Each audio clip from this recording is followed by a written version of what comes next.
लो बेटा, बिस्मिल्लाह करते हैं।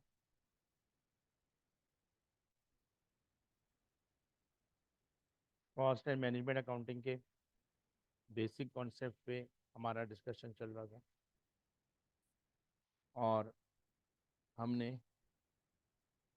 कॉस्ट की मुख्तलिफ क्लासिफिकेशंस डिस्कस की थी कि सर प्रोडक्शन की कॉस्ट भी है, नॉन प्रोडक्शन की कॉस्ट भी है। फाइनली सारे डिस्कशन के बाद निकला ये था कि प्रोडक्शन से रिलेटेड तीन कॉस्ट हैं। एक डायरेक्ट मटेरियल की कॉस्ट, एक डायरेक्ट लेबर की कॉस्ट और तीसरा प्रोडक्शन ओवरहेड की कॉस्ट। वॉइस फिर स्लो आ रही है। अच्छा,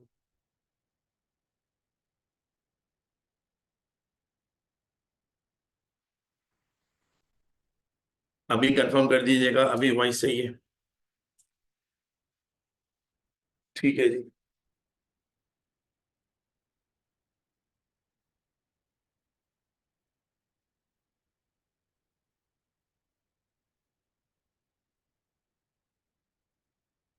फिर हमने कहा था कि अब बात हम शुरू करेंगे कॉस्ट बिहेवियर के ऊपर।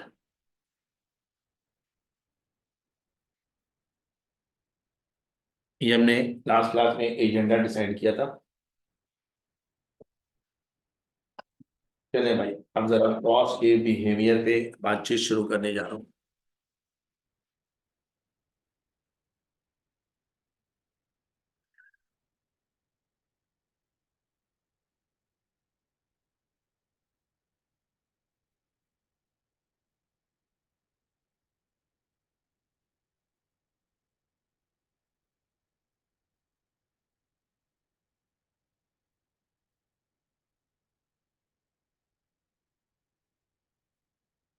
चलिए भाई, कॉस्ट बिहेवियर में तीन कॉस्ट की बात हम करने जा रहे हैं इस वक्त। Number one, fix cost. Number two, variable cost. And number three, semi variable cost.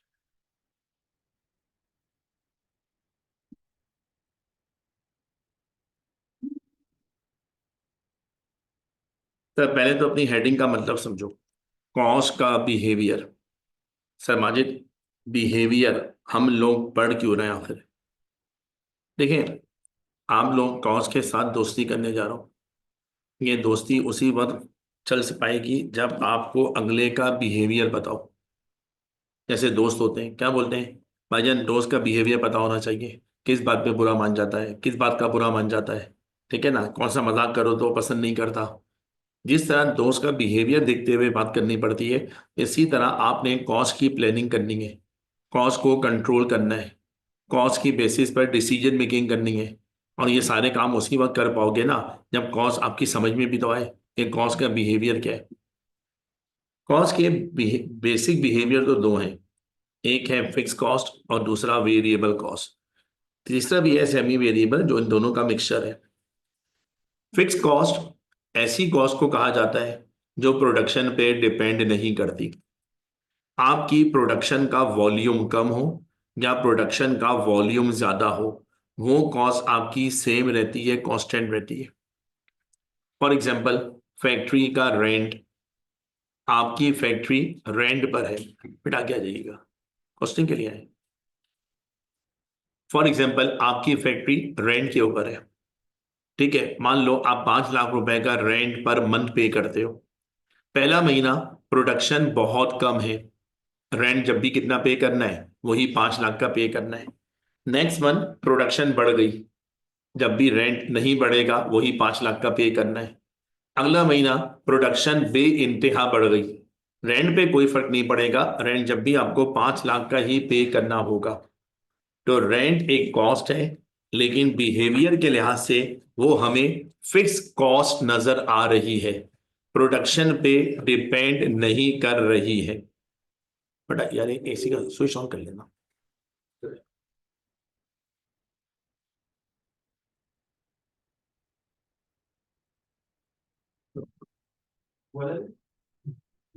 चले दोस्त, कुछ कॉस्ट ऐसी होती हैं जो प्रोडक्शन के ऊपर डिपेंड करती हैं। उन्हें हम कहते हैं वेरिएबल कॉस्ट। ठीक है, आ जाए। वेरिएबल कॉस्ट वो कॉस्ट होती है जो प्रोडक्शन के साथ या तो बढ़ जाती है या प्रोडक्शन के साथ कम हो जाती है। जैसे जैसे हमारी प्रोडक्शन बढ़ेगी कॉस्ट भी बढ़ेगी, जैसे जैसे प्रोडक्शन गिरेगी कॉस्ट भी कम हो जाएगी, वो कहलाती है variable cost. For example material, एक शर्ट बनाता हूं, 100 रुपीज का कपड़ा लग रहा है। एक शर्ट बनाओगे 100 रुपए का फैब्रिक लगेगा, 2 शर्ट बनाओगे 200 रुपए का लगेगा, 5 शर्ट बनाओगे 500 रुपए का लगेगा। अब जैसे जैसे मेरी प्रोडक्शन बढ़ती जा रही है मटेरियल की कॉस्ट भी बढ़ती जा रही है, जैसे जैसे प्रोडक्शन कम होती जा रही है मटेरियल की कॉस्ट भी कम होती जा रही है। ये बन गई वेरिएबल कॉस्ट। कुछ कॉस्ट ऐसी भी होती हैं जो कि सेमी वेरिएबल कहलाती हैं। सेमी वेरिएबल उन कॉस्ट को कहा जाता है जिनका कुछ पोर्शन फिक्स्ड होता है, उनका रिमेनिंग पोर्शन वेरिएबल होता है। और इसमें दोनों एलिमेंट है, कुछ फिक्स पोर्शन भी है और कुछ वेरिएबल पोर्शन भी है। फॉर एग्जांपल, समझाने के लिए एक अच्छा सा एग्जांपल, पीटीसीएल के लैंडलाइन बिल। पीटीसीएल के फोन घरों में भी होते हैं, ऑफिस में भी होते हैं, फैक्ट्रीज में भी होते हैं। अगर कभी आपने पीटीसीएल के बिल को फिजिकली देखा हो, गौर किया हो, उसमें एक चीज आती है, उसको हम कहते हैं लाइन रेंट। आपके घर पे पीटीसीएल की लाइन आ रही है, आप फोन कम करो ज्यादा करो इवन ना भी करो, लाइन रेंट तो आपको देना ही पड़ेगा। ठीक है, मान लो वो लाइन रेंट है 400 रुपए पर मंथ। लेकिन उसमें एक और चीज होती है, उसको हम कहते हैं वेरिएबल चार्जेस, कॉल चार्जेस। मान लो एक फोन करने के 5 रुपए लेते हैं, एक बार फोन करो 5 रुपए, 2 बार फोन करो 5 रुपए 2 बार लगेंगे, 4 बार फोन करो 5 रुपए 4 बार लगेंगे। किसी का बिल आया 1000 रुपए का, वो क्या बोलेगा, 1000 रुपए में मैं एक फोन भी नहीं करता, 400 रुपए का बिल तो वैसे भी आना था, फिक्स कॉस्ट लाइन रेंट। लेकिन बाकी 600 रुपए का बिल वो वेरिएबल है। किसी महीने बिल आ गया 1100 रुपए का, अब वो क्या बोलेगा, 400 रुपए का बिल तो वैसे भी आना था, बाकी 700 रुपए क्या है, वो वेरिएबल है। तो ये बन गया सेमी वेरिएबल कॉस्ट। दूसरी एग्जांपल लेते हैं। सर, हम किसी को प्रोडक्शन सुपरवाइजर के तौर पे अपॉइंट कर रहे हैं, उसने कहा मेरी सैलरी क्या होगी। हमने कहा हम आपको 20,000 rupees per month fix salary देंगे, प्लस सुपरवाइज करने के लिए आपको 10 वर्कर देंगे। लेकिन अगर आपसे हमने कभी 10 वर्कर से ज्यादा की सुपरविजन करवाई, हर वर्कर के 1000 रुपए अलग से देंगे। उसने एग्री कर लिया। पहला महीना हमने उससे सिर्फ 6 वर्कर की सुपरविजन करवाई, 6 वर्कर की सैलरी कितनी देनी है, 20,000, फिक्स कॉस्ट है। अगला महीना 12 वर्कर की सुपरविजन कराई, 10 वर्कर तक के 20,000 तो देने ही देने, वो आपके फिक्स्ड हैं। 2 एडिशनल वर्कर के 1000 रुपए के हिसाब से 2,000 और देने पड़ेंगे। अब आप उसको इस मंथ 22,000 की पेमेंट कर रहा हूं, लेकिन जब 22,000 का ब्रेकअप बनाओगे तो 22,000 के अंदर 20,000 तो फिक्स कॉस्ट के तौर पे नजर आ रहे हैं, बाकी 2,000 एक वेरिएबल कॉस्ट के तौर पर है। ये जो बाकी वेरिएबल है ये कभी ज्यादा होंगे, कभी कम होंगे, और कभी हो सकता है हो भी ना। तो कॉस्ट फिक्स नेचर की भी होती हैं, वेरिएबल नेचर की भी होती हैं, सेमी वेरिएबल नेचर की भी होती हैं। अब बेटा इसमें जो हमारी मेन है वो तो दो ही है, फिक्स और वेरिएबल। ये जो फिक्स्ड और बिहेवियर वेरिएबल है, अब जरा इसको हम और डिटेल में पढ़ने जा रहे हैं। प्रॉब्लम यह है कि इन दोनों के ड्यूल बिहेवियर है, डबल बिहेवियर है। इनको इनके बिहेवियर के लिहाज से समझकर कंट्रोल करना पड़ता है, उसके हिसाब से इनकी प्लानिंग करनी पड़ती है। अब इसमें पहले हम बात शुरू करने जा रहे हैं फिक्स्ड कॉस्ट इन टोटल। पहले बिहेवियर समझते हैं, ये जो फिक्स कॉस्ट है इसका टोटल पर बिहेवियर क्या है। और ये बिहेवियर जरा समझते हैं ग्राफ पेपर की मदद से। चलो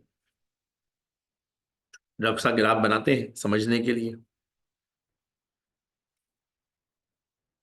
चलें सर, एक्स एक्सिस पे मैंने प्रोडक्शन को एज्यूम कर लिया, क्योंकि एक्स एक्सिस पर आती है इंडिपेंडेंट चीजें, प्रोडक्शन इंडिपेंडेंट है। वाई एक्सिस पे मैंने ले लिया फैक्ट्री का रेंट, वाई एक्सिस पर आती है डिपेंडेंट चीजें। एज्यूम कर लो हमारा फैक्ट्री का रेंट 1 लाख रुपए पर मंथ है। पहला मंथ प्रोडक्शन बिल्कुल भी नहीं है, जीरो प्रोडक्शन। रेंट की सेहत पे कोई फर्क नहीं पड़ता, रेंट आपने वही 1 लाख का पे करना है।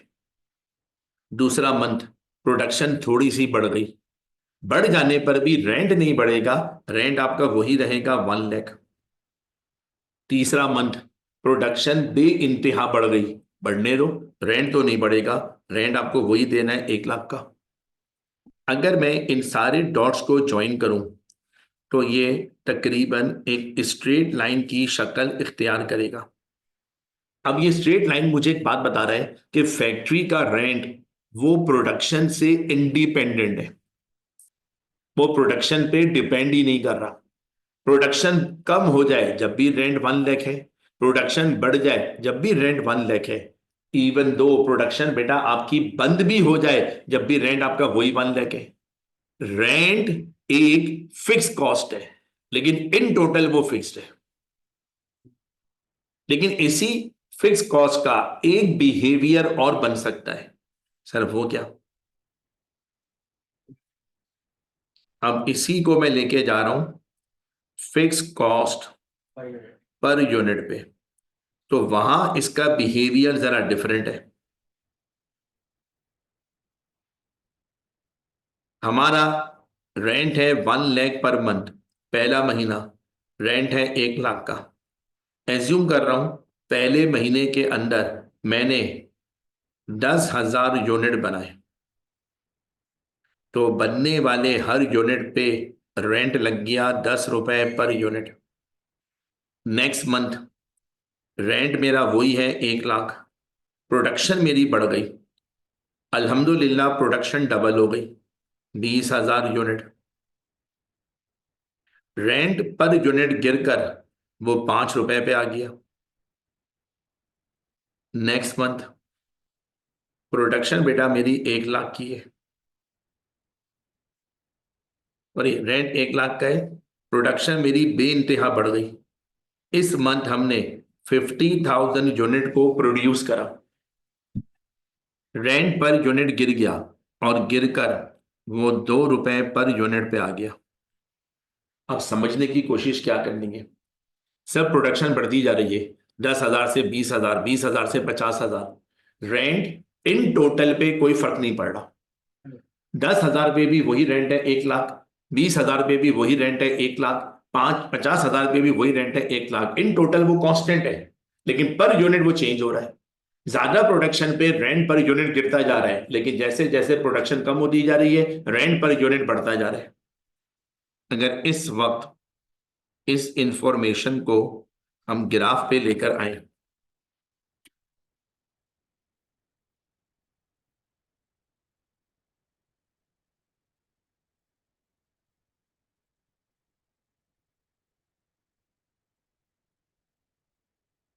और production and rent per unit के दरमियान ग्राफ बनाए,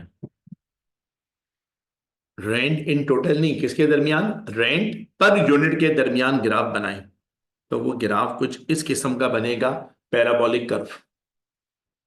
जैसे जैसे प्रोडक्शन का वॉल्यूम बढ़ता जा रहा है फिक्स कॉस्ट पर यूनिट कम होती जा रही है, जैसे जैसे प्रोडक्शन का वॉल्यूम गिरता जा रहा है फिक्स कॉस्ट पर यूनिट बढ़ती जा रही है। अगर इन दोनों ग्राफ की समरी बनाए तो वो समरी कुछ इस शक्ल में सामने आ रही है, और कुछ अजीब सी शक्ल निकल के सामने आ रही है।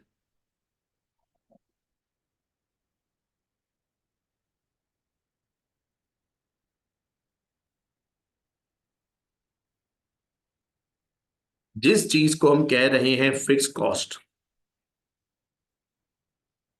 इन टोटल ये वाकई में फिक्स्ड है, लेकिन पर यूनिट तो वो वेरिएबल है, पर यूनिट तो वो चेंज हो रही है।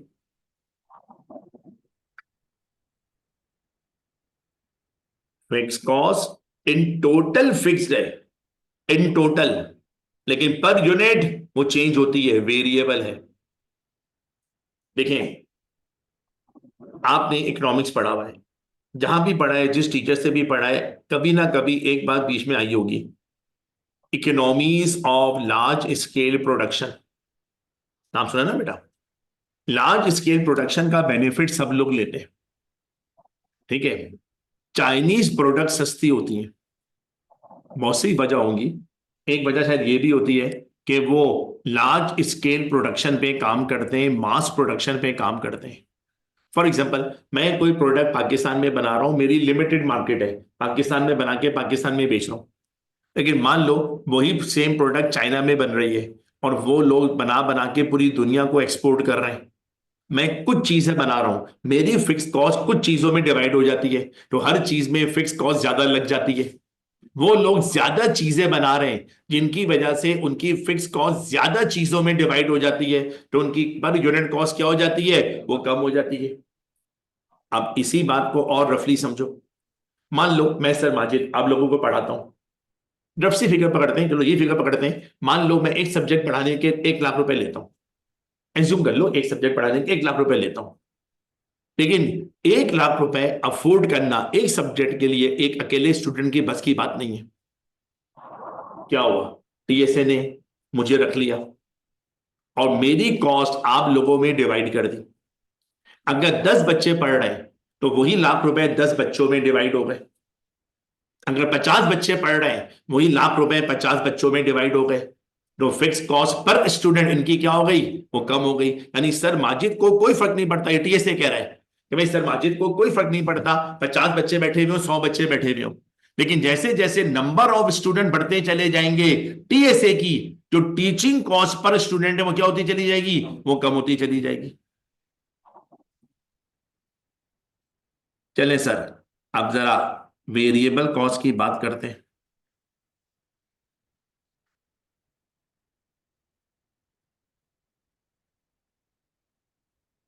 वेरिएबल कॉस्ट इन टोटल का ग्राफ देखते हैं।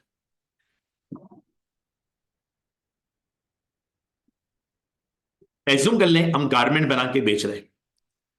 एक शर्ट अगर बनाऊं तो उसमें 100 रुपीज का फैब्रिक लग रहा है। एक शर्ट अगर बनाऊं 100 रुपीज का फैब्रिक लगेगा, तो टोटल फैब्रिक भी 100 रुपीज का ही लगेगा।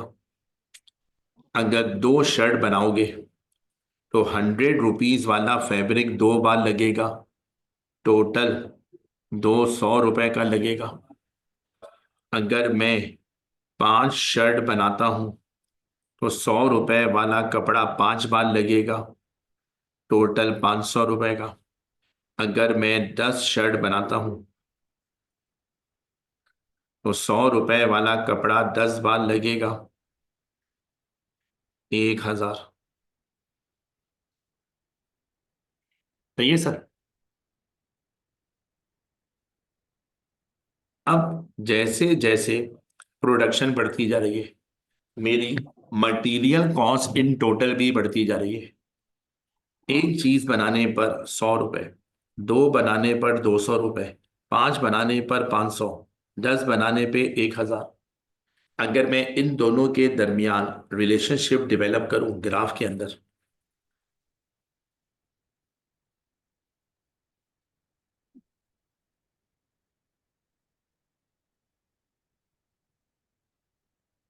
प्रोडक्शन एंड मटेरियल कॉस्ट के दरमियान, तो ऑब्जर्व तो आपने भी कर लिया है कि इन दोनों के दरमियान इस वक्त डायरेक्ट रिलेशनशिप है, डायरेक्ट। और जब डायरेक्ट रिलेशनशिप होगा, हम उसे ग्राफ के अंदर कुछ इस तरह से रिप्रेजेंट करेंगे कि जैसे जैसे प्रोडक्शन बढ़ती चली जा रही है, वेरिएबल कॉस्ट भी नियरली उसी रेशो में बढ़ती जा रही है। जैसे जैसे प्रोडक्शन कम होती जा रही है, वेरिएबल कॉस्ट मटेरियल की उसी रेशो में कम होती जा रही है। वेरिएबल कॉस्ट वेरी करती है with the level of production, ये प्रोडक्शन के साथ कम ज्यादा होती रहती है।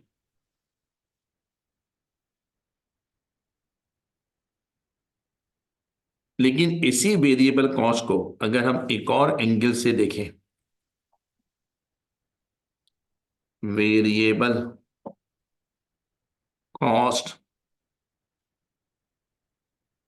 Per unit.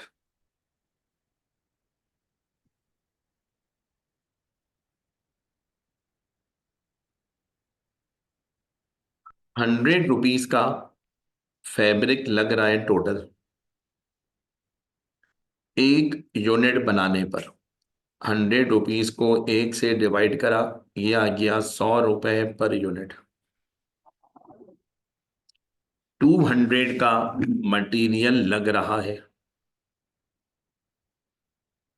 2 यूनिट्स बनाने के ऊपर। जब भी हर यूनिट पे ₹100 का ही मटेरियल लग रहा है, सर ₹500 का टोटल मटेरियल लग रहा है 5 यूनिट्स बनाने पर। जब भी बनने वाले हर यूनिट पे ₹100 का मटेरियल लग रहा है, इसी तरह से ₹1000 का टोटल मटेरियल लग रहा है 10 यूनिट के बनाने पर। ₹100 का मटेरियल लग रहा है बेटा। अब जो नजर आ रहा है, एक यूनिट बनाने पे टोटल मटेरियल ₹100 का, 2 बनाने पर ₹200 का, 5 बनाने पे ₹500 का, इन टोटल वो बढ़ रहा है। इसको जब पर यूनिट पे कन्वर्ट करा तो बनने वाली हर शर्ट में कपड़ा कितने का लग रहा है, वो ₹100 का लग रहा है।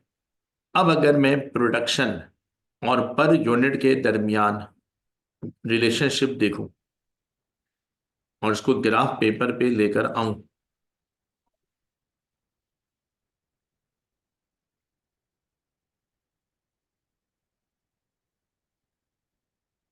ये आ गई प्रोडक्शन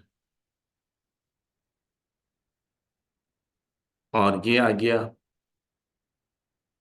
फैक्ट्री का मतलब मटेरियल कॉस्ट पर यूनिट।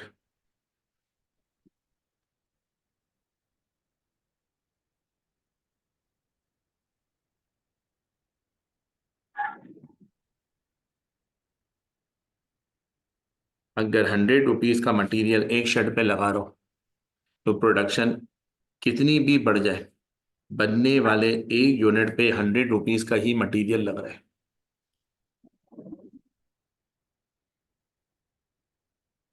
जब इस बात को समरी पे लेकर आए तो फिर एक अजीब सी बिहेवियर सामने आया। जो वेरिएबल है, वेरिएबल कॉस्ट इन टोटल, वो वाकई में वेरिएबल है, लेकिन पर यूनिट वो फिक्स्ड है। मतलब सर जो फिक्स कॉस्ट है इन टोटल वो फिक्स्ड है, लेकिन पर यूनिट तो वो वेरी कर रही है। और जो वेरिएबल कॉस्ट है इन टोटल वो वेरिएबल है, पर यूनिट वो फिक्स्ड है। उल्टा बिहेवियर है। सर ऐसा क्यों है? तो आपके सामने ही ऐसे ही तो होना चाहिए। सर पर यूनिट वेरिएबल कैसे क्यों बना? कौन? सर जैसे बल्क ट्रेड डिस्काउंट मिलते हैं, तो अगर आपको चीज है तो आपको अक्सर ट्रेड डिस्काउंट मिलते हैं, ठीक है, तो उसमें तो चेन आप किसकी बात कर रहे हैं? वेरिएबल कॉस्ट की। हाँ ठीक है। भाई का एक सवाल, भाई कह रहे हैं सर माजिद ये भी तो हो सकता है हम और ज्यादा चीजें बनाएं, बल्क में कपड़ा खरीदें। जब बल्क में कपड़ा खरीदेंगे तो कपड़ा थोड़ा सस्ता मिलेगा। इस सिलेबस में है, हमारे हमारे सिलेबस में है डिस्काउंट लेना चाहिए या डिस्काउंट नहीं लेना चाहिए। उसको हम कहते हैं इन्वेंट्री मैनेजमेंट, जो हमारा पहला ही चैप्टर होगा। मान ले बल्क खरीदने के ऊपर आपको जो कपड़ा ₹100 का मिलता था, अब वो ₹98 का मिलने लग गया, ₹2 सस्ता हो गया। लेकिन बात फिर वही हो गई ना, अब जो भी शर्ट बनेगी सब में कपड़ा 98 per unit, 98 per unit, 98 per unit fix हो गया। फिर सर माजिद ये बिहेवियर जान के हम करेंगे क्या? चलो मान लो थोड़ा बहुत समझ में आ गया, प्रैक्टिस कराओगे वो भी और समझ में आ जाएगा। करेंगे क्या जान के? बेटा ये बिहेवियर फिर कह रहा हूं, जब तक नहीं समझोगे ना कॉस्ट की प्लानिंग कर सकते हो, ना कॉस्ट की बेस पर डिसीजन मेकिंग कर सकते हो। बात को ऐसी मजाक में रफ से एग्जांपल से समझना। मान लो आपके घर में कोई वेडिंग फंक्शन किसी भाई बहन का होने वाला है, अब्बू ने इस हवाले से कोई मीटिंग बुलाई है। वैसे तो मीटिंग में आपको नहीं बुलाया जाता क्योंकि आप बहुत छोटे हो, अभी आप क्या बात करोगे। लेकिन अब्बू को पता चला आप कॉस्टिंग पढ़ रहे हो, तो अब्बू मान लो अकाउंटिंग जानते थे, अब्बू ने बोला बेटा अब तो ये कॉस्ट एंड मैनेजमेंट अकाउंटिंग पढ़ रहा है, अब तो इसकी सोच डिफरेंट हो गई होगी, इसको भी मीटिंग में बिठाओ, शायद कोई अकल वाली बात करे। क्योंकि मैनेजमेंट अकाउंटेंट से सब ये एक्सपेक्ट करते हैं ना यार, वो अकल की बातें करेगा। आप भी बैठ गए मीटिंग में। अब्बू ने बोला भाई इस फंक्शन के लिए एक बैंक्वेट हॉल मुझे बहुत पर्सनली पसंद आ रहा है। मैंने उसकी मालूमात करी है, वो हॉल वाला 5 लाख रुपए मांग रहा है। अब्बू ने हॉल का नाम बताया, आप सब ने भी कहा अब्बू तो बहुत ही अच्छा हॉल है, अगर ये फंक्शन वहां हो जाए तो बहुत ही अच्छा हो जाएगा। अब्बू ने कहा बेटा 5 लाख मुझे लगता है बहुत ज्यादा है, अब समझ में नहीं आ रहा इसको कम कैसे करें। इस बारे में अगर कोई आपकी समझदारी का मशवरा है तो मुझे बताएं। आपने कहा अब्बू मैं कुछ बोलूं? आपने कहा बोले भाई। आपने कहा अब्बू ये बताएं हॉल में मेहमानों की गुंजाइश कितनी है? अब्बू ने कहा बेटा हॉल तो बहुत बड़ा है, उसमें 1000 गेस्ट की गुंजाइश है। इतने हमारे गेस्ट हैं नहीं, हमने हिसाब लगाया है रफली हमारे 500 गेस्ट है। हमने कहा अब्बू कोई मसला ही नहीं है, आप एक काम करें 1000 मेहमान बुला लें, हॉल सस्ता पड़ जाएगा। अब्बू ने कहा वो कैसे? हमने कहा अब्बू देखें, अगर आप 5 लाख रुपए का रेंट देते हैं और 500 मेहमानों के लिए देते हैं तो 5 लाख डिवाइडेड बाय 500 मेहमान, तो आपको हर मेहमान पे कितना 1000 रुपए का रेंट पड़ रहा है। अगर 100 रुपए का रेंट पड़ रहा था तो बात ही क्या थी, 1000 रुपए का रेंट पड़ रहा है। ठीक है, आप एक काम करें मेहमान डबल कर दें, 1000 कर दें। जब आप 5 लाख को 1000 मेहमानों पे डिवाइड करेंगे तो आपका रेंट गिर कर 500 रुपए पर मेहमान पे आ जाएगा। देखा, मैंने हॉल सस्ता करवा दिया। अब्बू क्योंकि कॉस्टिंग समझते थे तो अब्बू ने हंस के बोला बेटा लगता है कॉस्टिंग नई नई पढ़ना शुरू करिए, और वो भी शायद सर माजिद से पढ़ना शुरू करिए, जब भी ऐसी नासमझी की बातें कर रहा हूँ। हमने कहा अब्बू क्या हो गया, हॉल सस्ता नहीं हो गया? अब्बू ने कहा बेटा इन टोटल तो सस्ता नहीं हुआ ना, मैं 500 मेहमान बुलाऊं जब भी रेंट मुझे 5 लाख का ही देना है, मैं 1000 मेहमान बुलाऊं जब भी रेंट मुझे वही 5 लाख का देना है। इन टोटल तो नहीं गिरा ना वो। और दूसरी दूसरी बात वो आप नहीं समझ रहे, जब 500 मेहमान एडिशनल बुलाऊंगा उनको खाना भी तो खिलाना पड़ेगा, और वो खाना हमारी वेरिएबल कॉस्ट है, और जो वेरिएबल कॉस्ट है वो इन टोटल वेरी करेगी with the level of production. अब्बू ने अभी बोला मान लो जो खाना मैं खिलवाना चाह रहा हूं उसका मैंने कैटरर से रेट लिया है, कैटरर कह रहा है ये खाना आपके मेहमानों को 2000 रुपए पर मेहमान के हिसाब से खिला दूंगा, पेट भर के खिला दूंगा। आपने कहा अगर मैं 500 मेहमान और बुलाता हूं उन्हें 2000 रुपए से खाना और खिलाता हूं तो मेरा खाने वाला खर्चा जो वेरिएबल कॉस्ट है वो कहां से कहां पहुंच जाएगा? आपने फिर मासूमियत से बोला अबू इतना मैंने सोचा ही नहीं। तो अबू ने क्या बोला, जाओ पहले पूरी कॉस्टिंग पढ़ कर आओ, उसे समझ कर आओ, फिर मुझसे बैठ के बात करना। तो आपने जो बात करी वो भी गलत नहीं थी, लेकिन वो मिला के देखो तो इतनी लॉजिकल भी नहीं लग रही कि यार पर यूनिट फिक्स कॉस्ट गिराने के लिए प्रोडक्शन बढ़ा दो, लेकिन वो प्रोडक्शन मेहमानों की शक्ल में उन मेहमानों को खाना खिलाने के लिए पैसे अलग से चाहिए होंगे। अच्छा, बहुत सी बातें और सोचनी पड़ती हैं, लेकिन मैं अभी बोल नहीं रहा क्योंकि अभी आप वहां तक पहुंचे नहीं हो। तो बहरहाल प्लानिंग करने के लिए कॉस्ट का बिहेवियर समझ में आना जरूरी है। जब तक कॉस्ट का बिहेवियर समझ में नहीं आएगा ना उस वक्त तक आप इसकी प्लानिंग कर पाओगे ना इसको कंट्रोल कर पाओगे। देखिए, बात बातें ऐसी हैं बेटा, हम लोग अब ये कॉस्टिंग ना भी पढ़े ना और थोड़ा कॉमन सेंस हो हमारे पास, हम घर में वैसे भी करते हैं। मान लो कॉस्टिंग घर में किसी ने नहीं पढ़ी, ये बातें हो रही है, अब उन्हें बोला अम्मी को मेहमान की लिस्ट थोड़ी कम कर लो। अम्मी ने कहा क्यों, क्या हो गया?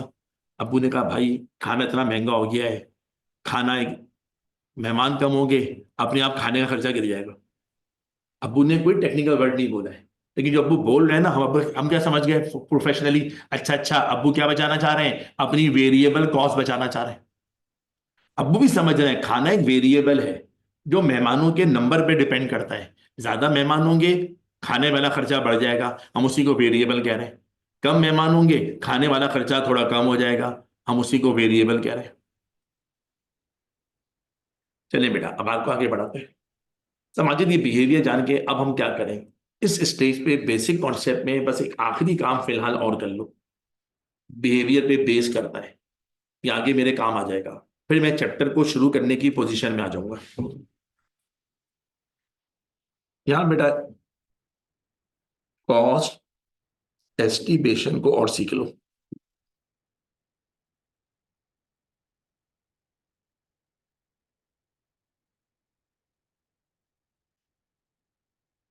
हमारी कॉस्ट अकाउंटिंग में जगह जगह हमें कॉस्ट को एस्टीमेट करना पड़ता है। देखो ये बात तो मैं अभी से बता दूंगा आपको। अभी आप ये बात बोलनी नहीं, आपका दिल टूटेगा, लेकिन दिल को मजबूत रखो, ठीक है ना, प्रोफेशनल लोग हो। इतना बड़ा सब्जेक्ट पढ़ोगे, इतनी मेहनत से पढ़ोगे, बहुत कुछ सीखोगे, लेकिन बहुत कुछ सीखने के बाद एक बात हमेशा याद रखना, कॉस्ट को एग्जैक्टली कोई भी कैलकुलेट नहीं कर सकता। चाहे कॉस्ट में पीएचडी कर लो, cost can only be estimated. Cost का सिर्फ क्या लगा सकते हैं, अंदाजे लगा सकते हैं। वो अलग बात है, जितने ज्यादा पढ़ाई करोगे वो अंदाजे इतने अच्छे से अच्छे लगा लोगे, बेहतर लगा लोगे, एग्जैक्ट नहीं लगा सकते। समझाने के लिए छोटी सी एग्जांपल, कोई रेस्टोरेंट वाला है, खाना पका के बेचता है, आपसे एक सवाल पूछ रहा है, एक प्लेट बिरयानी बनाने में गैस कितनी लग जाती है? आप वहीं खामोश हो गए, क्योंकि गैस का बिल एक प्लेट के हिसाब से नहीं आता। गैस का बिल नॉर्मली पूरे मंथ का आता है। अब अभी बोल दो इसका बिल पूरे महीने का 20,000 रुपए का आ रहा है, 20,000 रुपए अब एक बिरयानी में कैसे डिवाइड करूं? मान लो आपने अपने टीचर की तरफ देखा, मैंने क्या बोला, बेटा इसके 2 चैप्टर हैं सिलेबस में, एक का नाम है मैन्युफैक्चरिंग ओवरहेड, एक का नाम है एक्टिविटी बेस्ड कॉस्टिंग। आपने कहा होटल वाले को बस 2 चैप्टर पढ़ के आने दे, फिर देख बताऊंगा एक प्लेट बिरयानी में कितनी गैस लगती है। मैंने कहा रुक जा भाई, उसको ये बोल कि 2 चैप्टर पढ़ने के बाद मैं तुझे बताऊंगा कि ये अंदाजा कैसे लगाते हैं कि एक प्लेट बिरयानी में गैस कितनी लग जाती है। अभी आप लोग पढ़ रहे हो, एसी चल रहे हैं, बिजली कंज्यूम्ड हो रही है, टीएससी वाले मुझसे पूछे हमारी साहब तुम तो कॉस्टिंग के टीचर हो ना, तुम बता दो यार एक बच्चे को पढ़ाने में बिजली कितने की कंज्यूम्ड हो जाती है। मैं भी खामोश, एग्जैक्ट तो मुझे भी नहीं पता, नहीं क्या बोलूंगा, चलो पढ़ा लिखा हूं, शायद एक बेहतर अंदाजा लगाने में आपकी मदद कर सकूं। तो इतनी बड़ी कॉस्टिंग पढ़ने के बाद आप खाली यही सीख पाओगे कि जहां पे कॉस्ट एक्यूरेट निकल सकती है वो एक्यूरेट कैसे निकलती है, और जहां उसको एस्टीमेट पे लेके जाना पड़ता है वो एस्टीमेट बेहतर से बेहतर कैसे किए जाते हैं, या उन एस्टीमेट को लेने के दुनिया में क्या तरीके अडॉप्ट किए गए, और वो तरीके आप भी सीख लो भाई, ठीक है। कोई अगर उससे और अच्छा तरीका होता फिर हम डायरेक्ट वही नहीं सीख लेते। चले जी, इसी तरह से बेटा कभी कभी क्या होता है, हमें सवाल के अंदर दे दी जाती है टोटल कॉस्ट, और आपसे कहा जाता है टोटल कॉस्ट को 2 पार्ट में तोड़ दें। मान लो अभी एक अब्बू अभी कह दें बेटा इस पूरे वेडिंग फंक्शन में हमारे 20 लाख रुपए लग गए, जल्दी बताओ इस 20 लाख में फिक्स कॉस्ट कितनी है, वेरिएबल कॉस्ट कितनी है? अब आप प्रभु कोई जादू की छड़ी तो है नहीं मेरे पास, मैं 20 लाख पे छड़ी फेरूं और वेरिएबल और फिक्स दोनों अलग अलग हो जाए, लेकिन ये अंदाजा लगा सकते हैं। इसके 2 तरीके होते हैं, अब सिलेबस में एक रह गया है, नाम दोनों के लिख रहा हूं। पहला तरीका होता है हाई एंड लो मेथड, ये अभी भी सिलेबस में है। और दूसरा इससे भी अच्छा मेथड था, वो है रिग्रेशन एनालिसिस, जो आपने स्टेट्स में भी पढ़ा था, लीस्ट स्क्वायर मेथड भी कहलाता है। ये पहले कॉस्टिंग में होता था, मैं बच्चों को पढ़ाता था, इसके 9 9 मार्क्स के सवाल मैंने पेपर में अलग से आते हुए देखे। फिर जब एमएफए का पेपर आया कैप 6, तो स्टेट्स वाली सारी बातें ये कैप 6 में ले गए। एमएफए में 40 मार्क्स का स्टेट्स था पहले, उसमें ये मैटर बच्चों को मैं वहां पढ़ाता था। फिर बाद में उन्होंने 2 अटेम्प्ट पहले स्टेट्स का पोर्शन एमएफए से खत्म करके बीएफडी फाइनल में ले गए। अब ये वहां से भी हट गया, अब ये सिलेबस में है हाई एंड लो, रेगुलेशन नहीं है। लेकिन पर्सनली स्पीकिंग अगर पूछा जाए इन दोनों में से ज्यादा बेहतर आंसर किसका आता है, किसका आता है, वो रिग्रेशन का आता है। ज्यादा बेहतर आंसर, ज्यादा बेहतर क्यों आता है कि मैं आपको हाई एंड लो समझाने के बाद बताऊंगा तो उसका आंसर बेहतर क्यों आता है।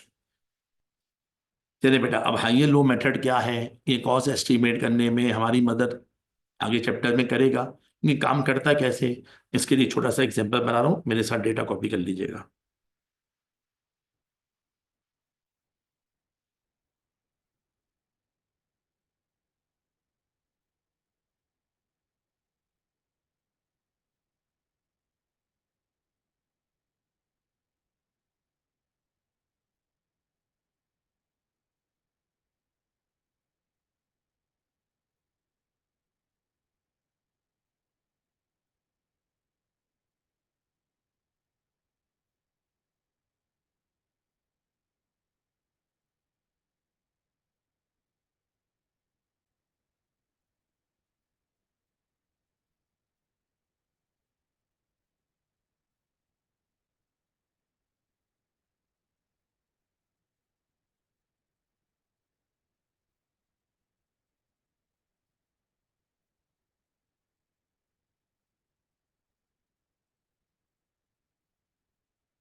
चलो बेटा, इस वक्त बहुत सिंपल सा डेटा मैंने एज्यूम करवाया है। सर कोई फैक्ट्री है, उसके पिछले 4 महीनों का डेटा मैंने उठाया है। मैंने जबर जान के क्या बोला है, पिछले 4 महीने जो गुजर गए, ये एक्चुअल डेटा है, एक्चुअल। एक फ्यूचर का डेटा भी होता है, वो आपके सिलेबस का पार्ट नहीं है, उसको हम कहते हैं बजट। हम यहाँ पे कोई बजट नहीं बना रहे, ये पास का डेटा है। जनवरी में 2,000 चीजें बनाई, टोटल कॉस्ट लग गई 30,000। फरवरी में और ज्यादा बनाई, कॉस्ट लग गई 60,000। मार्च में थोड़ी कम बनाई, कॉस्ट कम लगी। अप्रैल में और ज्यादा बनाई, कॉस्ट बढ़ गई। रिक्वायरमेंट सिंपल है। एक अंदाजा बताओ, अगर किसी महीने हम लोग 15,000 यूनिट बनाए, अगर बनाए, तो हमारी अंदाजन एस्टिमेटेड कॉस्ट कितनी लगेगी? देखो, 15,000 बनाने में एक्चुअल कॉस्ट कितनी लगेगी वो तो वक्त बताएगा, लेकिन अगर एस्टिमेट करने जाए तो कैसे करें? अब ये एस्टिमेट करने के लिए इस वक्त जो टोटल कॉस्ट हमारे पास अवेलेबल है, यकीनन इन टोटल कॉस्ट में 2 हिस्से हैं।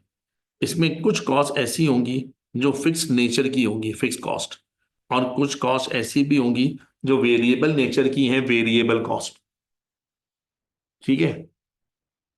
अब मैंने कहा ना, अगर किसी तरीके से मुझे ये पता चल जाए मेरी फिक्स कॉस्ट कितनी है, वेरिएबल कॉस्ट कितनी है, तो शायद मैं ये अंदाजा लगा सकता हूं 15,000 चीजें बनाने में टोटल कॉस्ट कितनी लगेगी।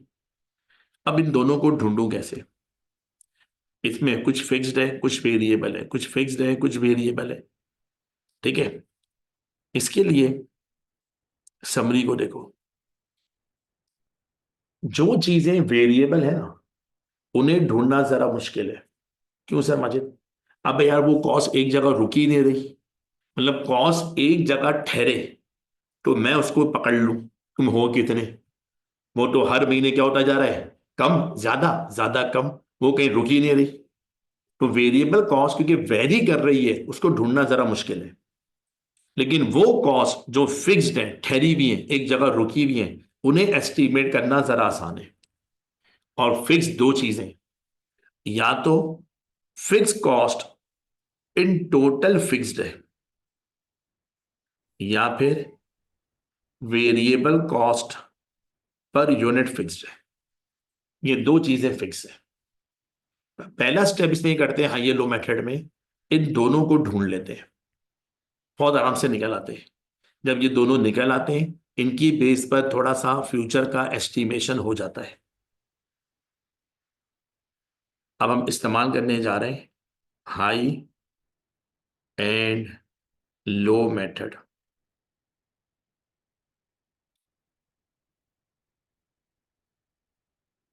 हाई एंड लो मेथड ये कहता है कि आपके पास जो भी अवेलेबल इंफॉर्मेशंस हैं, उन इंफॉर्मेशन में 2 पॉइंट आप लोकेट कर लो। एक वो पॉइंट जहां पे कॉस्ट सबसे ज्यादा हो, हाई पॉइंट। एक वो पॉइंट जहां पे कॉस्ट सबसे कम हो, लो पॉइंट। जो डेटा मैंने एज्यूम करवाया है वो 4 मंथ का है। इसमें सबसे ज्यादा जो हमारा हाई पॉइंट आ रहा है वो कौन से मंथ में आ रहा है? अप्रैल के मंथ में। इसमें कॉस्ट सबसे ज्यादा है। मैंने कहा भाई ये है मेरा हाई पॉइंट, और सबसे कम कॉस्ट जनवरी में आ रही है, ये है मेरा लो पॉइंट। बस अब इन दोनों ऑब्जर्वेशन को उठा लो। हाई पॉइंट ये कहता है कि अगर मैं 9,000 यूनिट बनाऊं तो मेरी टोटल कॉस्ट 1 लाख रुपए की लग रही है। और लो पॉइंट ये कह रहा है अगर मैं 2,000 यूनिट्स बनाऊं तो मेरी टोटल कॉस्ट 70,000 रुपए की लग रही है।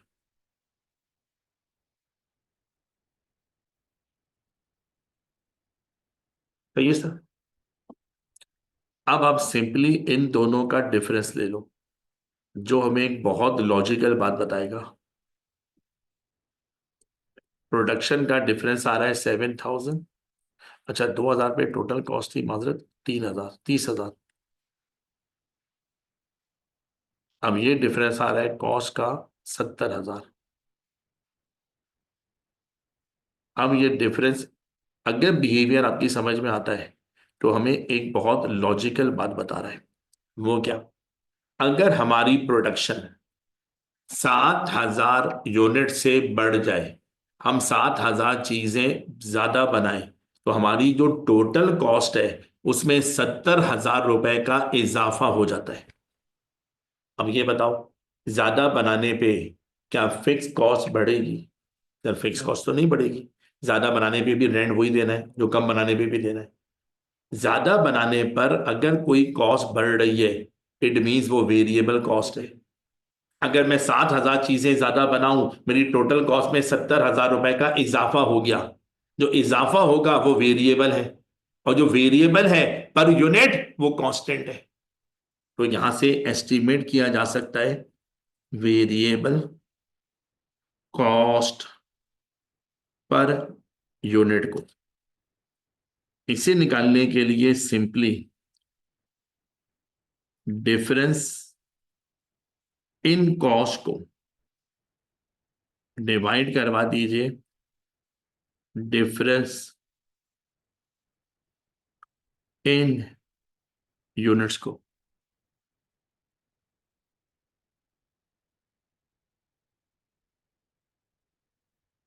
ठीक है, इस वक्त डिफरेंस इन कॉस्ट है 70,000 और डिफरेंस इन यूनिट है 7,000। अगर हम 7,000 चीजें ज्यादा बनाएं, हमारी टोटल कॉस्ट 70,000 से बढ़ जाती है। जो बढ़ जाए वो वेरिएबल है, और जो वेरिएबल है पर यूनिट वो कांस्टेंट होता है। तो हमारे पास चीजें कम बनाओ या ज्यादा बनाओ, जब भी बनाओगे एक चीज को बनाने में वेरिएबल कॉस्ट कितनी लग रही है? वो 10 रुपए पर यूनिट की लग रही है। चले, एक फिगर तो एस्टीमेट हो गई। अब इसकी मदद से एक और चीज एस्टीमेट की जा सकती है। सर माजिद वो क्या? वो है बेटा फिक्स्ड कॉस्ट पर मंथ। अब मैं ये जानना चाहता हूं कि मेरी एक महीने की फिक्स कॉस्ट क्या है। इतना मुझे पता है वो फिक्स्ड है, कम बनाने पर भी फिक्स कॉस्ट वही होगी हर महीने जो ज्यादा बनाने पर है। वैसे तो आप किसी पॉइंट को भी ले लो, फिक्स कॉस्ट सेम ही आएगी, लेकिन क्योंकि हम दो ऑब्जर्वेशन पे काम कर रहे हैं, हाई और लो, आप उन्हीं दोनों पॉइंट को ले लो, दोनों पे सेम आ जानी चाहिए। जी सर, एक था हमारा हाई पॉइंट था 9,000 यूनिट। एक था हमारा लो पॉइंट था 2,000 यूनिट। इन दोनों पॉइंट की टोटल कॉस्ट हमें पता है। टोटल कॉस्ट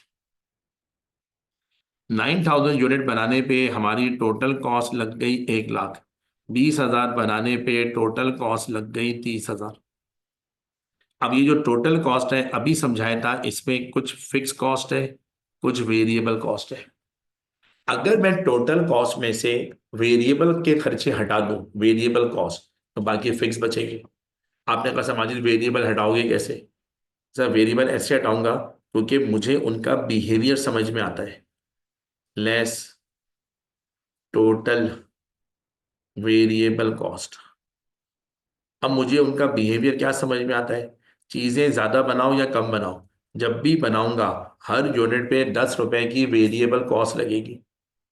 लेकिन अगर ज्यादा बनाऊंगा तो 10 रुपए ज्यादा बार लगेंगे, कम बनाऊंगा तो 10 रुपए कम बार लगेंगे। अगर मैं 9,000 चीजें बनाता हूं तो 10 रुपए 9,000 दफा लगेंगे, और अगर मैं 2,000 यूनिट बनाता हूं तो 10 रुपए बेटा 2,000 बार लगेंगे। मैंने वेरिएबल कॉस्ट पर यूनिट को कांस्टेंट कर दिया क्योंकि पर यूनिट वो कांस्टेंट है, लेकिन इन टोटल तो वो वेरी करेगी ना। अब उसको इन टोटल वेरी करवा दो।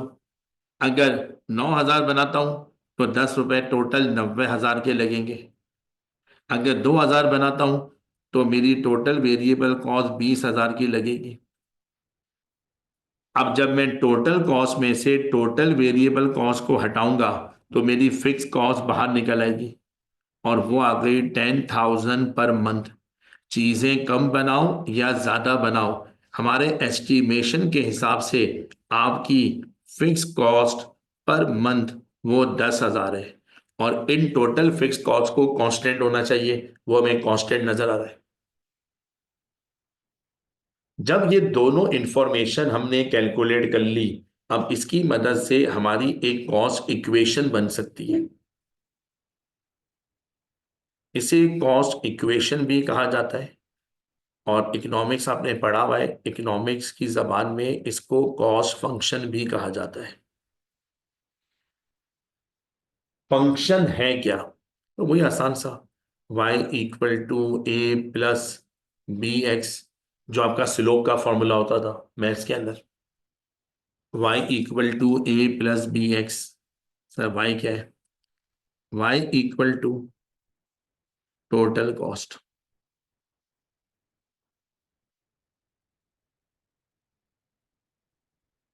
a equal to fix cost per month. b equal to variable cost per unit and x equal to number of units. हमारी जो टोटल कॉस्ट है वो बराबर है ए है फिक्स कॉस्ट पर मंथ, और फिक्स कॉस्ट पर मंथ है 10,000, plus B, B है वेरिएबल कॉस्ट पर यूनिट, वो है 10।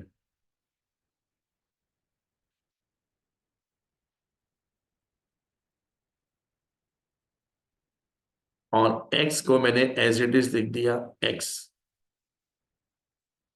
ये हमारी कॉस्ट इक्वेशन है। अब ये इक्वेशन लॉजिकली हमें एक बात बता रही है कि मेरा भैया तुम चीजें कम बनाओ या ज्यादा बनाओ, 10,000 पर मंथ फिक्स कॉस्ट तो हर महीने लगनी है। कम चीजों पे भी 10,000 लगने, ज्यादा चीजों पे भी 10,000 तो लगने ही लगने हैं। ना सिर्फ 10,000 की फिक्स कॉस्ट लगनी है, प्लस कुछ वेरिएबल कॉस्ट भी लगनी है। और ये वेरिएबल कॉस्ट जो है वो डिपेंडेंट है एक्स के ऊपर। हर चीज पे 10 रुपए की वेरिएबल कॉस्ट लगनी है, लेकिन ये 10 रुपए इतनी बार लगेंगे जितनी बार तुम चीजें बनाओगे। अब हमारी रिक्वायरमेंट क्या थी? ये एस्टिमेट करके बताओ, अगर 15,000 चीजें बनाते हैं तो टोटल कॉस्ट कितनी लगेगी। सर अगर मैं 15,000 चीजें बनाता हूं तो 15,000 बनाने पे फिक्स कॉस्ट तो मेरी सेम रहेगी। 15,000 बनाने पे भी फिक्स कॉस्ट मेरी 10,000 ही लगेगी, प्लस हर यूनिट में 10 रुपए की वेरिएबल कॉस्ट लगेगी, और ये 10 रुपए 15,000 दफा लगेंगे। मैंने एक्स की जगह पे उसके नंबर ऑफ यूनिट को पुट कर दिया। अगर मैं 15,000 चीजें बनाता हूं तो 10,000 की फिक्स कॉस्ट लगनी चाहिए और 1.5 लाख की वेरिएबल कॉस्ट लगनी चाहिए। टोटल 1,60,000 की टोटल कॉस्ट लग सकती है 15,000 चीजें बनाने के ऊपर। क्या ये कोई परफेक्ट फिगर है? अबे नहीं भैया, अंदाजे लगाए गए। एक्चुअल कॉस्ट कितनी लगेगी वो तो फिर कह रहा हूं वक्त बताएगा, लेकिन एक अंदाजे के मुताबिक वो कॉस्ट तकरीबन 1,60,000 के करीब होगी।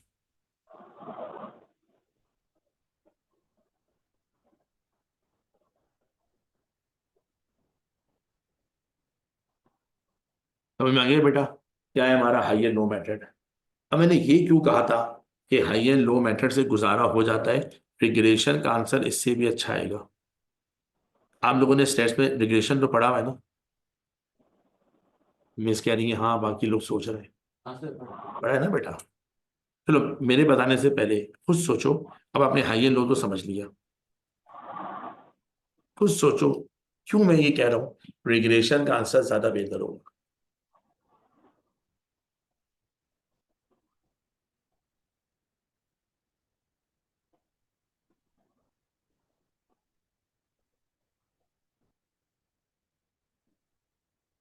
नहीं समझ में आ रहा? ठीक है। जब आप रिग्रेशन को इस्तेमाल करते थे तो वहां पे भी आप ए और बी की वैल्यू निकालते थे। बी निकालने के लिए जो फॉर्मूला इस्तेमाल करते थे उसमें अक्सर बड़ा था sigma of X, sigma of Y, X sigma of X square, sigma sigma total. वहां पता क्या करते थे रिग्रेशन में? अगर 4 महीने का डेटा है, चारों महीने की ऑब्जर्वेशन को इस्तेमाल करेंगे। चारों डेटा को, चारों महीनों को। हायर लो में क्या करा, 4 में से सिर्फ 2 ऑब्जर्वेशन को इस्तेमाल करा। 2 ऑब्जर्वेशन को देखकर फोरकास्ट करना कुछ और है, ज्यादा इंफॉर्मेशन को देख के फोरकास्ट करना कुछ और है। ठीक है, बात को और समझने की कोशिश करना।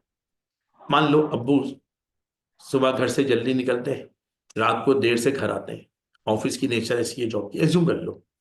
अब्बू ने इस तरह बोला अम्मी को, मैं जब भी घर से निकलता हूँ बच्चा हमारा सोया पड़ा होता है, जब भी घर पर आता हूँ सोया पड़ा होता है, ये हर वक्त सोता ही रहता है।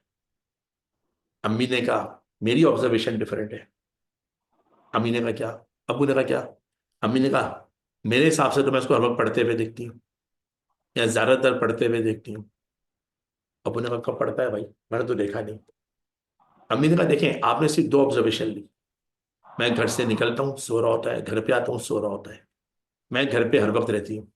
अब मेरी भी सुन लो, आपके जाने के थोड़ी देर बाद ये उठ के पढ़ने लग जाता है। इवन खाने के लिए डांट के बिठाना पड़ता है, पढ़ाई को छोड़ता ही नहीं है। आपके आने से थोड़ी देर पहले ये ईशा की नमाज पढ़ के फिर सो जाता है, क्योंकि इसको रात को 1 बजे उठ के फिर पढ़ना होता है। तो मैं तो यही बोलूंगी ना, मैं घर में ज्यादा टाइम गुजारती हूँ, कोई मुझसे पूछे मेरा बेटा कैसा है, क्या बोलूंगा? ये हर वक्त पढ़ता रहता है। अब्बू क्या बोल रहे हैं, हर वक्त सोता रहता है।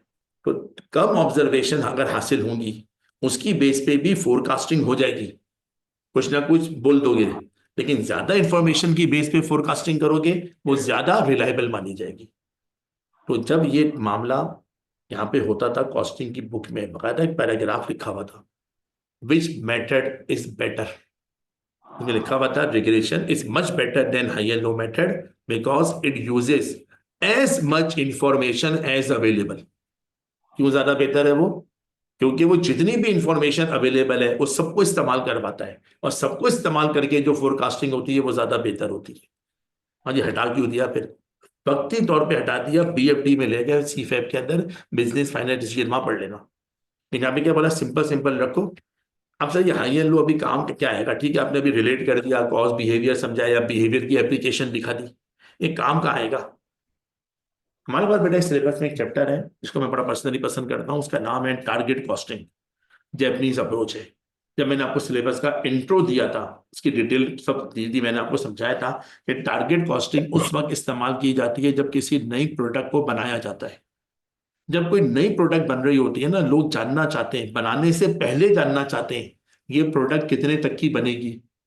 बनाया नहीं है अभी, एक अंदाजा लगाते हैं कि ये प्रोडक्ट अंदाजन कितने तक की बनेगी।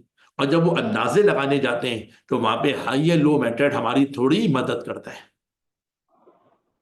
ज्यादा समझ में आ गया सबके बेटा?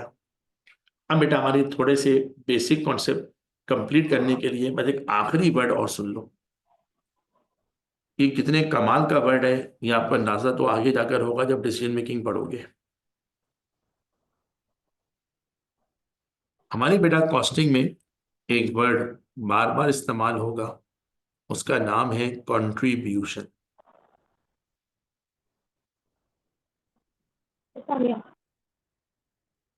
ये वर्ड इकोनॉमिक्स में भी पढ़ा होगा, कंट्रीब्यूशन। याद आ रहा है किसी को? याद आ रहा है आपको? क्या होता रहा concept? Sir selling price minus billing. शाबाश बेटा। कंट्रीब्यूशन का कॉन्सेप्ट होता है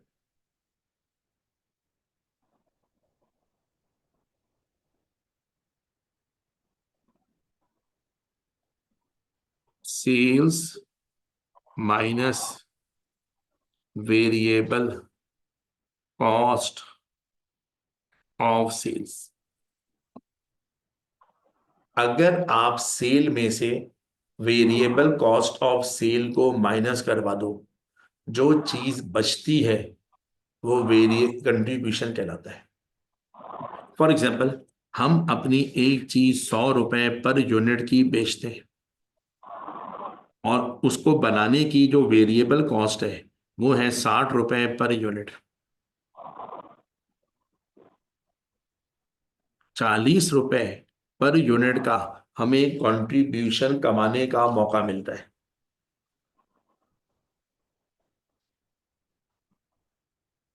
कॉस्ट अकाउंटिंग में जितने अक्ल वाले फैसले होते हैं, अक्ल वाले फैसले, वो कंट्रीब्यूशन की बेसिस पे होते हैं।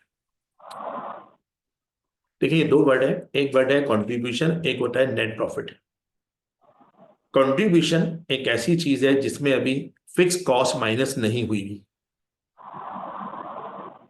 जब हम प्रॉफिट की बात करते हैं, प्रॉफिट कैसे निकलता है? सेल माइनस सारे खर्चे, सारे खर्चे, नाम कोई हो, नेचर कोई हो, सेल माइनस सारे खर्चे इक्वल टू नेट प्रॉफिट। लेकिन कंट्रीब्यूशन क्या बोलता है? आप अभी सिर्फ वेरिएबल खर्चे माइनस करो, तो आपको पता चलेगा कि कोई चीज, कोई प्रोडक्ट, कोई एक्टिविटी आपको कितना कंट्रीब्यूशन ला कर दे रही है। वैसे तो इस स्टेज पर इतना भी सुन लो तो बहुत है, लेकिन मैं समझता हूँ कि आप में थोड़ी अकल तो होगी, वो थोड़ी अकल की बातें ऐसी करते हैं। बता रहा हूँ इसकी इंपॉर्टेंस क्या है, क्यों आपकी अकल के फैसले इसकी बेस पे होते हैं। वेरिएबल कॉस्ट क्या है बेटा? वेरिएबल कॉस्ट वो कॉस्ट है जो हमारी सब पास प्रोडक्शन के साथ वेरी करती है, लेकिन डिपेंड करता है हमारी मर्जी के ऊपर। एक शर्ट बनाओ 100 रुपए का कपड़ा, नहीं नहीं बनाओ, जाओ, नहीं बनाता, 100 रुपए भी नहीं लगेंगे। लेकिन क्या ये बात तुम फिक्स कॉस्ट के बारे में कह सकते हो? नहीं। तुम बनाओ या ना बनाओ, फिक्स कॉस्ट जो तुम्हारी है वो तो हर हाल में इनकर्ड होनी होनी है। मान लो मेरे हाथ में एक मोबाइल है, इस पे बात करते हैं छोटी सी। इसको बनाने की वेरिएबल कॉस्ट है 60 रुपए। ये 60 रुपए की वेरिएबल कॉस्ट में बनता है, 100 रुपए का मैं बेच देता हूं। ये वो 60 रुपए हैं जो मैंने अपनी खुशी से, अपनी मर्जी से इस मोबाइल को बनाने में खर्च किए। मैं ये 60 रुपए बचा भी सकता था, मैं इसको नहीं बनाता, 60 रुपए नहीं लगते, लेकिन मैंने लगाए। जब ये बन गया, इसको मैंने क्या बोला? मजाक की बात, जा अब मुझे कमा के दे। ये 100 रुपए का बिक गया। जब ये 100 रुपए का बिका, मैंने क्या बोला? 100 रुपए आए इस मोबाइल को बेच के। इसको बनाने की वेरिएबल कॉस्ट थी 60 रुपए। 60 रुपए लगाए तो 100 रुपए आए। उस 100 में 60 तो पहले ही लगे हुए थे। तो 60 रुपए लगाने का फायदा क्या हुआ? इस 60 रुपए को लगा के 40 रुपए का एडिशनल कंट्रीब्यूशन लाने का मौका मिला। ना मैं ये 60 रुपए लगाता, ना मैं 40 रुपए का कंट्रीब्यूशन कमा पाता। इस इन्वेंट्री ने मुझे 40 रुपए कंट्रीब्यूट करके दिए, 40 रुपए कमा कर दिए। यार ये बात समझ में आप लोगों के? जितना ज्यादा कंट्रीब्यूशन लाने में कामयाब होगे, इतना ज्यादा ऑर्गेनाइजेशन का प्रॉफिट आएगा।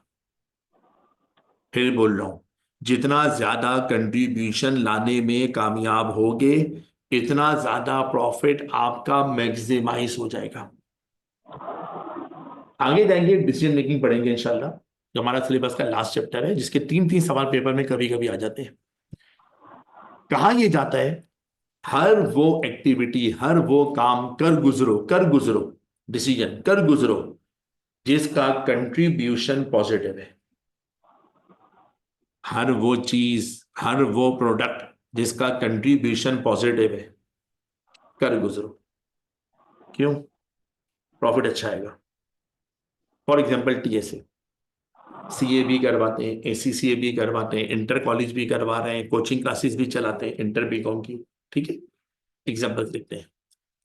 मैंने कहा सीए का कंट्रीब्यूशन पॉजिटिव है, एसीसीए का कंट्रीब्यूशन भी पॉजिटिव है, इंटर कॉलेज का कंट्रीब्यूशन भी पॉजिटिव है। हमारी तीनों प्रोडक्ट पॉजिटिव कंट्रीब्यूशन ला कर दे रही है। अब इस तरह बोलता हूं, 3 प्रोडक्ट है ए बी सी, तीनों का कंट्रीब्यूशन पॉजिटिव है, लेकिन एक प्रोडक्ट, उसका ओवरऑल प्रॉफिट नेगेटिव है। ओवरऑल किसी ने बोला, जब प्रोडक्ट तुम्हारी लॉस में बिक रही है, क्यों बेच रहा हो? बंद करो। मैंने कहा बंद करूंगा ना, टोटल प्रॉफिट गिर जाएगा। क्या गिर जाएगा? टोटल प्रॉफिट गिर जाएगा। और अकल की बात है। ठीक है, रफ एग्जांपल लेते हैं, चलो। 3 प्रोडक्ट है ए, बी और सी, और ये है टोटल। तीनों प्रोडक्ट की अपनी अपनी सेल्स है, तीनों प्रोडक्ट की अपनी अपनी वेरिएबल कॉस्ट है।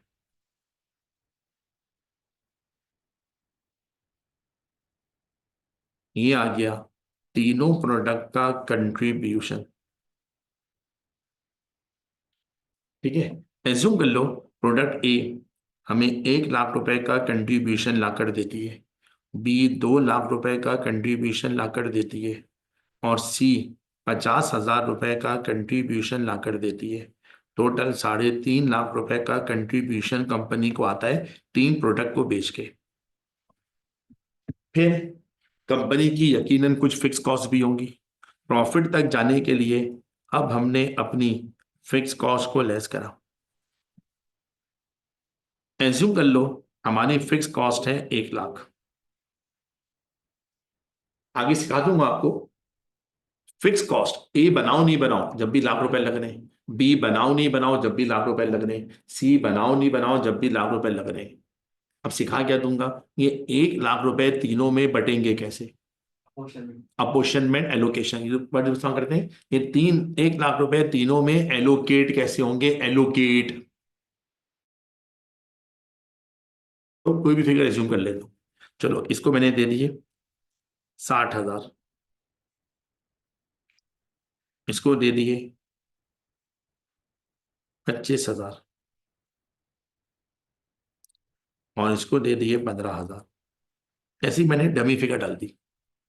ठीक है,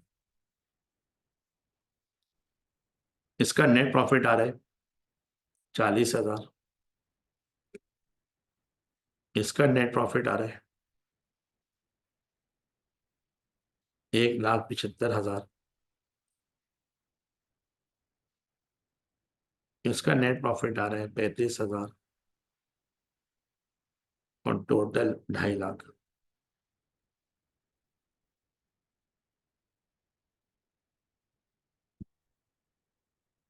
मेरे कहने से एक काम कर लो, इस 1 लाख को एज्यूम कर लो 3 लाख। 3 लाख माइनस 60,000, 2,40,000, और ये हो जाएगा 5.5 लाख का टोटल। 5.5 लाख में से 1 लाख को हटा दो तो 4.5 लाख का ये हमारा नेट प्रॉफिट है।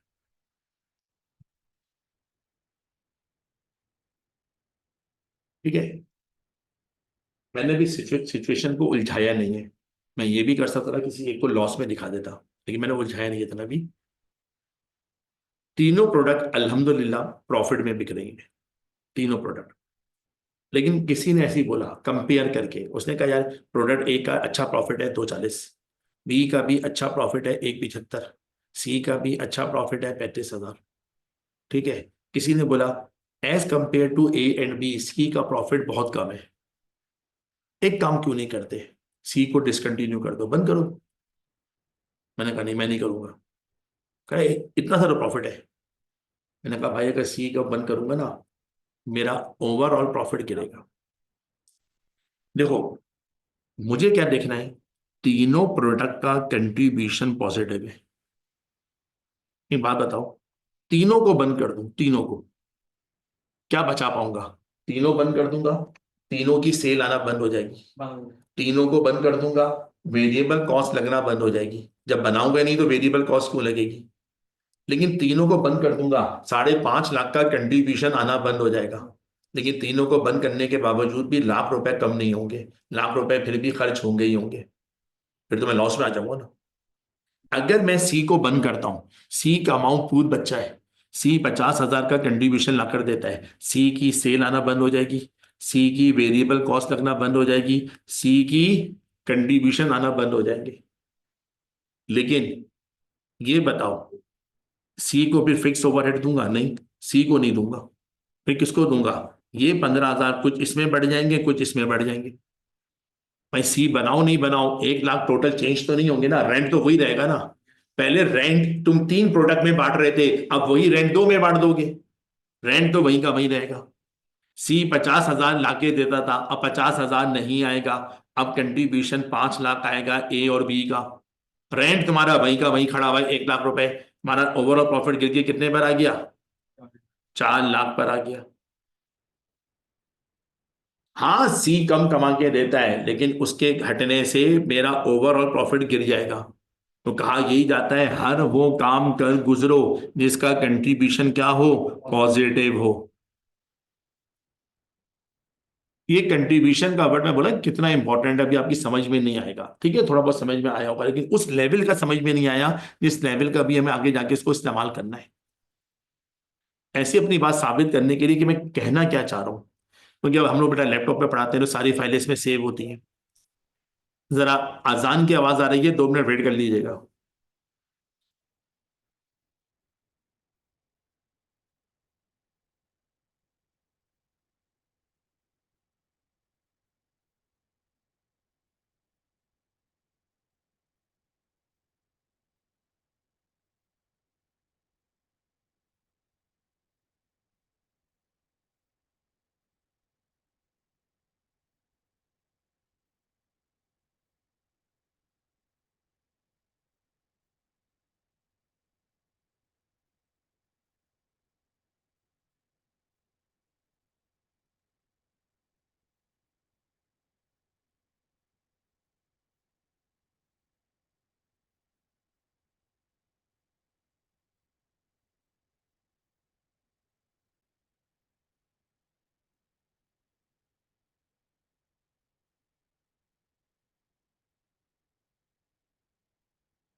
ठीक है, ऐसे ही मैंने लैपटॉप में सेव, अभी मैंने सेशन खत्म किया है, बच्चे पेपर देकर भी आए, उनकी फोल्डर को खोला, उनको मैं ऐसे पास पेपर का एक सवाल करवा रहा था डिसीजन मेकिंग के वक्त, ऑटम 23 के अटेम्प्ट का क्वेश्चन है। ठीक है, ऐसे मैंने खोला, अब यहाँ पर 3 प्रोडक्ट हैं ए बी सी, उनकी कुछ वर्किंग बनी हुई है। वर्किंग वही आपको सिखाने की कोशिश कर रहा था, सेल्स है, वेरिएबल कॉस्ट है, कंट्रीब्यूशन आ रहा है। आगे जितना भी काम होता जा रहा है डिसीजन मेकिंग का, सिर्फ देखते रहना, ये उसी कंट्रीब्यूशन की बेसिस पे हो रहा है, उसी कंट्रीब्यूशन की बेसिस पे फाइनली एक डिसीजन लिया गया। Conclusion, company should export product Y, हमें प्रोडक्ट वाई को एक्सपोर्ट कर देना चाहिए। लेकिन वर्किंग शुरू कहां से हुई थी? कंट्रीब्यूशन से। ये जो भी डिसीजन हम ले रहे हैं वो कंट्रीब्यूशन की बेसिस पे ले रहे हैं।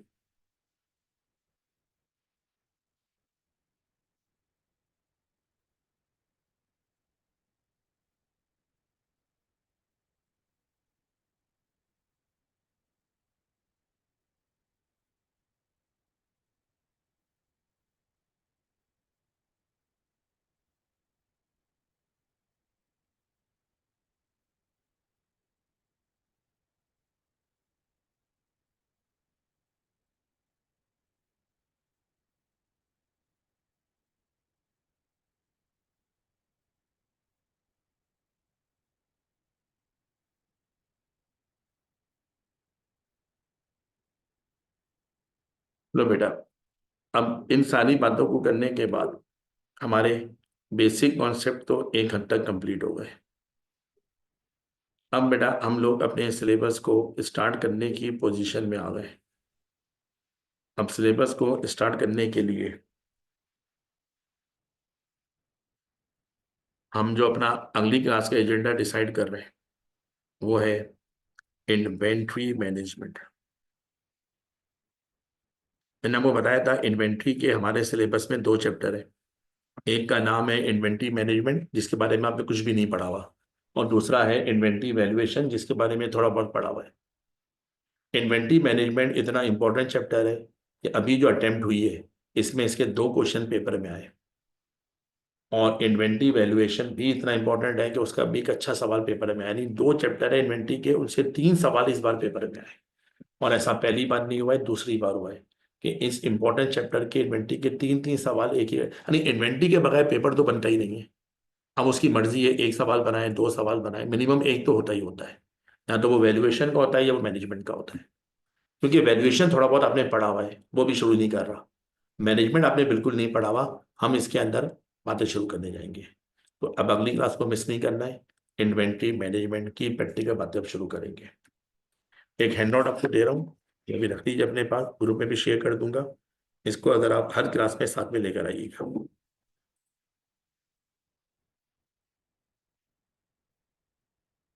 ठीक है बेटा, इंशाल्लाह अगली क्लास में इन्वेंट्री मैनेजमेंट में बात शुरू करते हैं।